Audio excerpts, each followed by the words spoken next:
Video பார்க்குற எல்லாருக்கும் என்னுடைய வணக்கம். இந்த வீடியோவில் நாம் என்ன தெரிஞ்சுக்க போகிறோம் அப்படின்னு நீங்கள் பார்த்தீங்கன்னா, மகளிர் உரிமை தொகை பற்றிய ஒரு முழு விவரத்தை இந்த வீடியோவில் நீங்கள் பார்க்க போகிறீங்க. அதாவது இதுக்கு முன்னாடி அப்ளை பண்ணவங்களுக்கு அமௌண்ட் வராமல் இருக்கலாம். வராதுங்க என்ன பண்ணணும்? புதுசாக நம்ம அப்ளை பண்ணுறவங்க வந்து பண்ணலாமா வேணாமா? நிறைய பேருக்கு நிறைய கொஷின்ஸ் இருக்கும். அதற்கான பதிலை தான் இந்த வீடியோவில் நீங்கள் பார்க்க போகிறீங்க, சரிங்களா? முதல்ல வந்து 1000 கொடுத்துட்டு இருந்தாங்க. இப்போ வந்து பார்த்திங்கன்னா 2000 உயர்த்த போகிறோம் அப்படின்ற ஒரு நியூஸ் வந்து நம்மளுக்கு கிடச்சிருக்கு. அதை பற்றி முழு வீடியோ வந்து இதில் இருக்க போகுது பார்த்தீங்களா?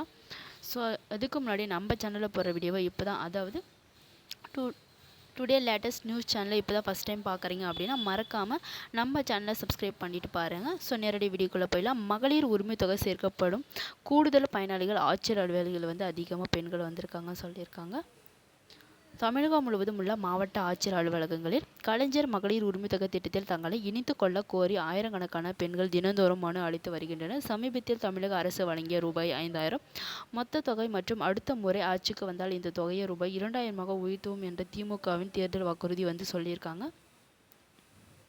ரூபாய் 5000 வரவு மற்றும் எதிர்கால வாக்குறுதி பற்றின கடந்த சில நாட்களுக்கு முன்பு தகுதி உள்ளவர் சுமார் 1.31 கோடி பயனாளிகளின் வங்கி கணக்குகளில் தமிழக அரசு ரூபாய் 5000 வரவு வைத்தது. கோடைக்கால சிறப்பு ஊக்கத்தொகையாக வழங்கப்பட்ட ரூபாய் 2000 இந்த அதிரடி நடவடிக்கை பெண்களுக்கு பெரும் நிதி உதவியாக அமைந்தது. இதற்கிடையில் சட்டப்பேரவை தேர்தலில் மீண்டும் வெற்றி பெற்றால் மகளிர் உரிமை தொகை மாதந்தோறும் ரூபாய் 1000 2000 உயர்த்தப்படும் என்று முதலமைச்சர் மு க ஸ்டாலின் வந்து சொல்லியிருக்காங்க. ஆட்சியர் அலுவலகங்கள் அலைமோதும் கூட்டம் ஒரே நேரத்தில் ரூபாய் 5000 கிடைத்ததும் அடுத்தடுத்ததாக மாதம் ரூபாய் 2000 கிடைக்கும் என்ற எதிர்பார்ப்பும் ஏற்கனவே விடுபட்ட பெண்களிடையே பெரும் ஆர்வத்தை தூண்டியுள்ளது. இதனால் சென்னை, மதுரை, கோவை, திருச்சி உள்ளிட்ட அனைத்து மாவட்ட ஆட்சியர் அலுவலர்களும் பெண்கள் கூட்டம் அலைமோதுகிறது.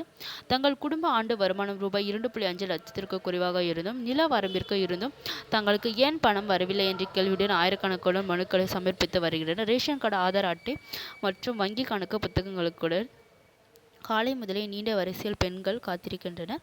கடந்த முறை விண்ணப்பித்த போது நிராகரிக்கப்பட்டது. இப்போது 5000 கிடைத்திருப்பதை பார்த்த பிறகு மீண்டும் விண்ணப்பிக்க வந்துள்ளனர். மாதம் ரூபாய் 2000 கிடைத்தால் அது எங்கள் குடும்பத்திற்கு பெரிய பலமாக இருக்கும் என சேலம் ஆட்சியர் அலுவலகத்துக்கு வந்த ஒரு பெண் தெரிவித்தாங்க.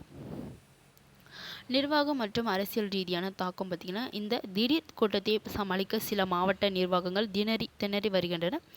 சேவை மையங்கள் மற்றும் ஆன்லைன் மூலம் மேல்முறையீடு செய்ய வசதி இருந்தாலும் ஆட்சியர் அலுவலகத்திற்கு நேரில் வந்து மனு கொடுத்தால் மட்டுமே தீர்வு கிடைக்கும் என்ற நம்பிக்கையில் பெண்கள் திரண்டு வருகின்றனர். மறுபுறம் எதிர்க்கட்சியான அதிமுக இந்த நடவடிக்கை தேர்தல் கால நடக்கும் என்று விமர்சித்துள்ளது. எடப்பாடி பழனிசாமி உள்ளிட்ட தலைவர்கள் தேர்தல் நெருங்குவதால் மக்கள் கவரவே இவ்வளவு பெரிய தொகை முன்பணமாக வழங்கியிருப்பதாக குற்றம் சாட்டியிருக்காங்க.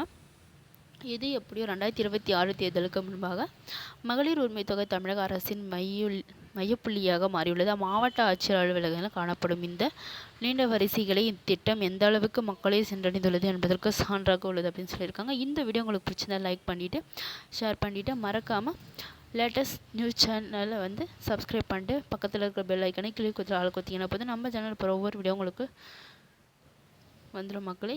அடுத்த வீடியோ நம்ம சந்திக்கலாம் மக்களே. தேங்க்யூ.